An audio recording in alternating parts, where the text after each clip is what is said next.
Do you think NATO would attack Russia? No. For how would you protect your London, Paris, and Berlin? And how would you tell your citizens to vacate their homes and live in bunkers? That too for a country like Ukraine, which they have nothing to do with.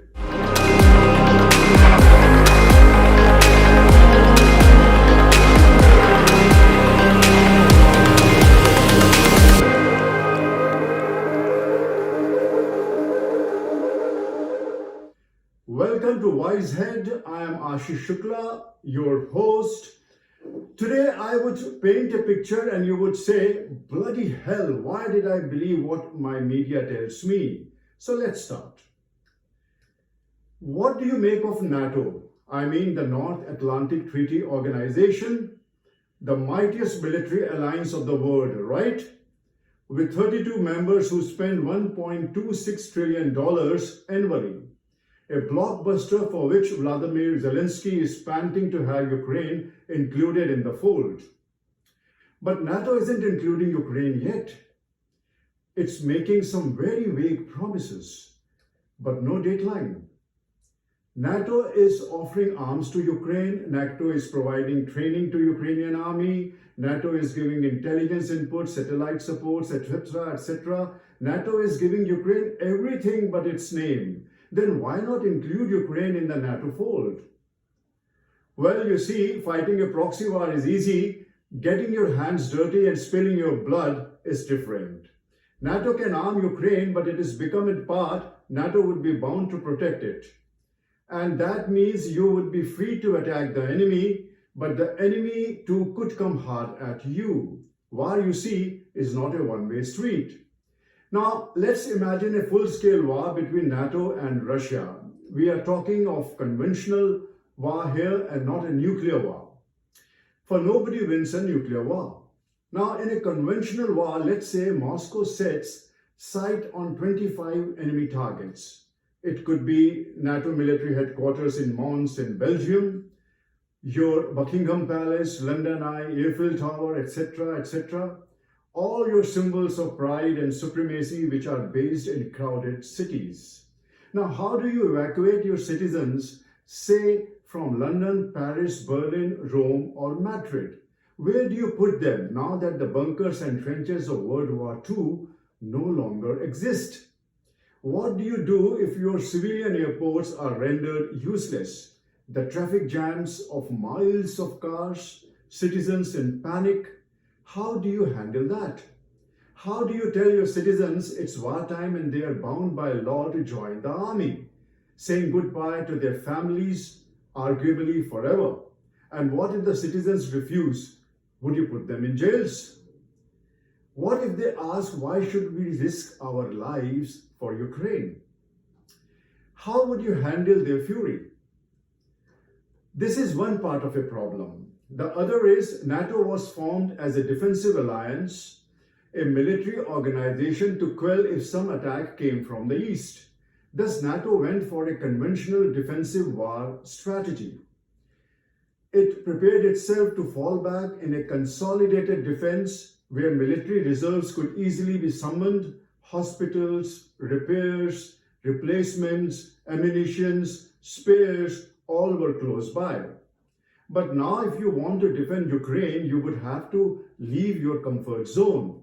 You would have to advance inside Ukraine. Now just advance to Ukraine, but move 1,000 kilometers to its eastern front where a formidable Russian army is entrenched in a defensive formation.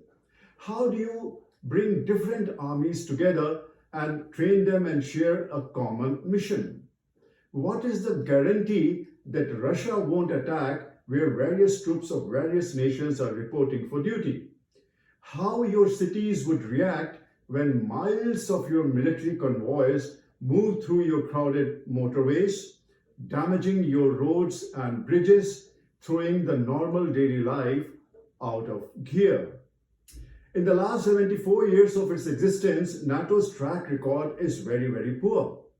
It has been no help to its friends. It couldn't help South Vietnam, South Korea. It left Iraq and Afghanistan worse than what they were at the time of invading them. The truth is, NATO has never fought a real war, never with an equal adversary anyway. It's easy to bomb pajama-wearing terrorists in Hindukush mountains in Afghanistan, bomb Iraq, Syria, and Yemen, or countries in Africa who stood no chance against your might. Those men had no air cover, nor could wage a ground war against a monster of a military heavyweight. But Russia is different. It has a military arsenal and vast number of men, much more than NATO could muster. Russia would still be tested if the war was being fought on sea, for NATO has superior carriers, submarines, etc. But Russia is forcing them to fight an intense war on land, away from their comfort zone, without requisite men or machines, where they would have to secure the approval of their citizens. I mean, if the men are moving in one direction and their families in another, away from home, possibly jobless, kids' education gone for a toss, how prepared are the Western governments to manage all these impossibles? Suppose they do manage the impossibles, they do overcome all these activities and are ready to attack Russia. But you are talking here of a very vast country with an unparalleled air defense system.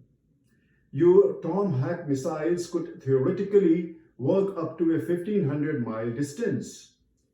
But that won't be enough to subdue Russia. That is, if they evade the formidable air defense of Moscow. Your tanks and aircraft such as the Challenger 2, the Leopard 2, the F-16s are essentially 1970s designs. You are picking a fight with an enemy who could hurt you far more than what you could do in return. The truth is, Ukraine has lost this war. NATO has lost this war. West has failed to break up Russia and remove Vladimir Putin. All what you read in your media is lies. If you like WiseHeads, please do click the like button and subscribe to our channel. We promise to bring the real word you ought to be knowing and not the deception of media and the web of matrix they have spun for you. Truth is liberating, and that's what WiseHeads intends to bring home. This is your host Ashish Shukla, now taking your leave. Goodbye and good luck.